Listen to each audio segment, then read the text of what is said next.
littlest? Who's the littlest? The smallest? The youngest? sabi niya, is she the youngest? Hello, Mama Jen. Oh, she's the youngest by size.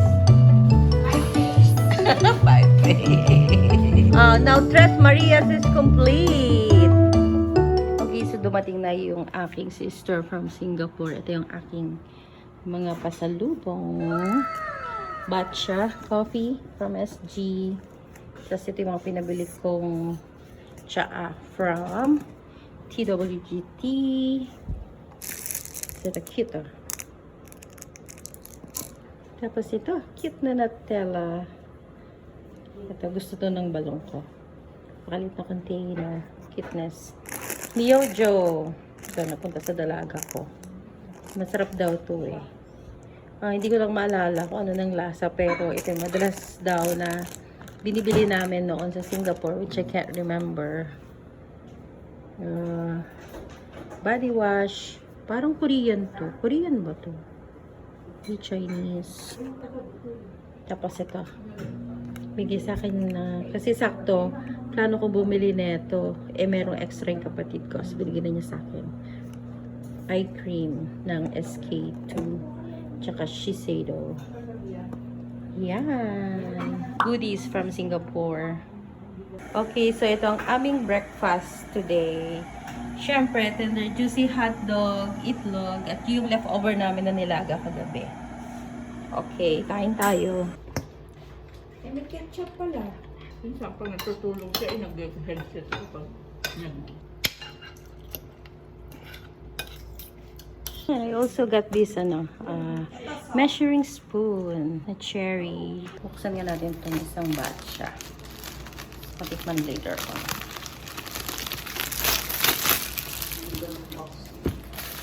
Ganda ng color, no? Orange and gold.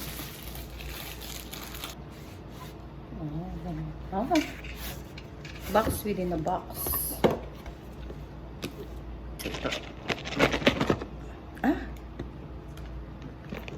Okay.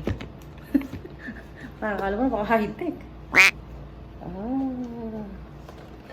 Ito siya. May guide siya.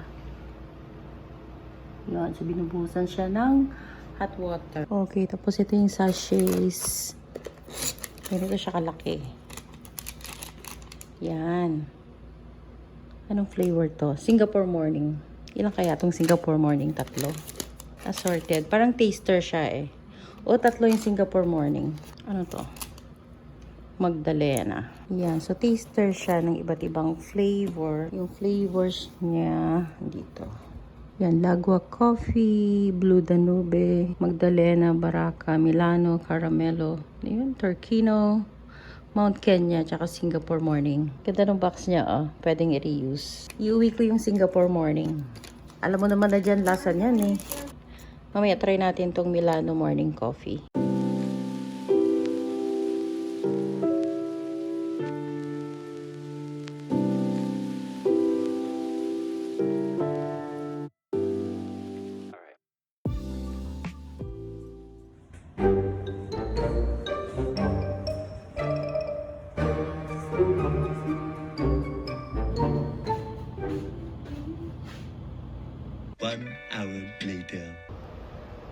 Kakagising ko lang, nakaidlip ako saglit kasi maaga nga kaming nagising kanina, pero now ako na ang nakatokang magluto. Magigisa ako ng ketchay, konti lang gulay. So yung kapatid kong dumating ngayon, tulog na tulog pa. Tapos yung kapatid kong bunso nakaluto na ng sinigang. Yan, sinigang. Yan namin pinapasup. Okay, so ako naman ang toka. Magigisa lang ako ng gulay. Yan, so today is chill day. Stay in lang kami dito, pahinga. Tapos, luto. Pero mamayang hapon, I don't know pa kung lalabas kami. Depende. Bahala na kung ano ang aming mood mamaya. Either bumaba kami, pumunta kami sa Grand Venice Canal, or maaari ding magluto ulit kami ng dinner tonight. Okay, so luto muna ako. Isa muna.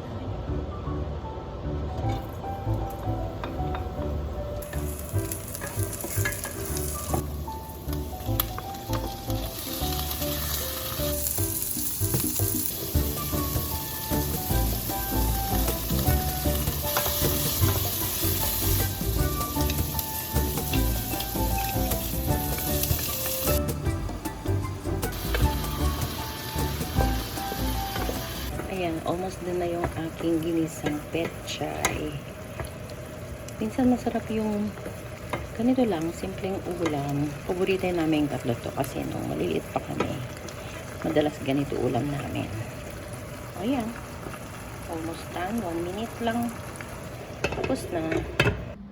Ayan, ready na kami for lunch. Ito na yung sinigang, ginisang petchay, yung kanin of course.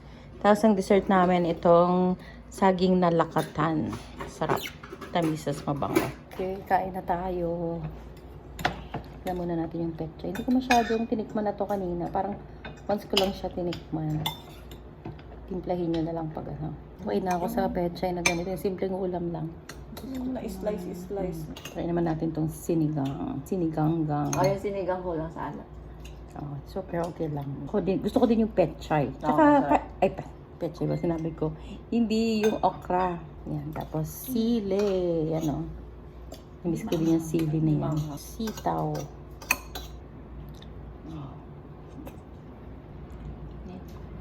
Man natin yung lakatan. Masarap yan, matamis. Masarap yan, may ice cream. Oo. Paano na yan? Bilao. Uwi ka ng bilao? Ako. Bilao. Magkano ka ng bigas? Magluluto ako ng Oh, yan o, pansitan. sa TikTok. Si Cherry. Ah. Oh, sa TikTok. Ah. Yan, tapos buy mo. Oh, yan o, may sizes. Oh, 35 pesos nga lang. Oh. Yun pala, pa-deliver lang tayo dito. Oo, add to cart. Oo. Tingnan nga natin yung sizes. Ano yung 12 inches? Gano'ng kalaki yung 12 inches? Tapos bilog. Yung ano yun. O yan o. Eh yung kakasya sa luggage niya. Mag-uwi siya. Living excellent conditions. Voilà, il y a les plus âgés, il y a les plus musclés.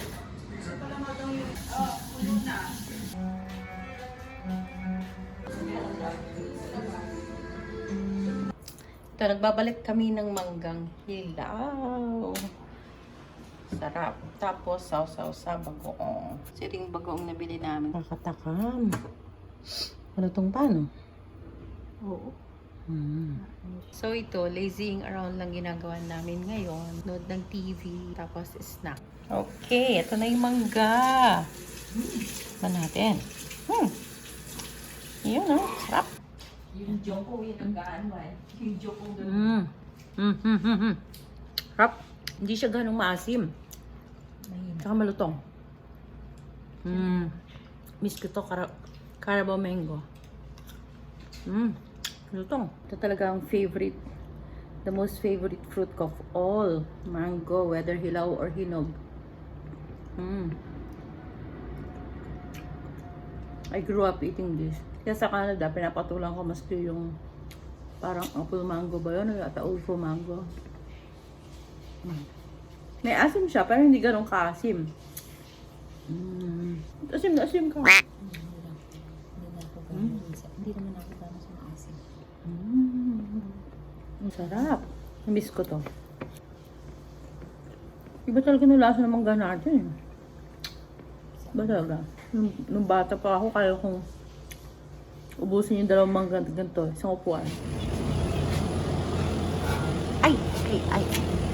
Ayan, kagandahan lang talaga sa Airbnb. Like ganito, nakakapaglaba ko ng damit. Diba? So, like 3 weeks ako dito. Siyempre, maubusan ako ng damit. Yan. Tapos tipid ba? Kasi instead na magpalaba ka, diba? May washing machine naman.